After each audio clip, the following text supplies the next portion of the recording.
এটা হলো লইট্টা ফিশ। হ্যাঁ, লইট্টা ফিশটা আমি আগুনে একটু সেকা দিয়ে নিয়েছি। সেকা দেওয়ার পর এটা গরম পানিতে যখন ভিজিয়ে রেখেছি, তখন এই যে এখানে চাপ দিলে এই যে কাঁটাটা বের হয়ে যাবে। শেষ। কত সুন্দর।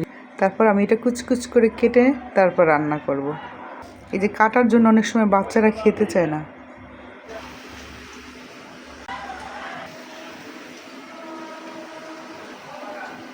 এই মশলাটা গুলে নেওয়াটা আমার মায়ের থেকে শেখে। আমার মেয়েরা তো মায়ের থেকেই কাজ শেখে, ঠিক না?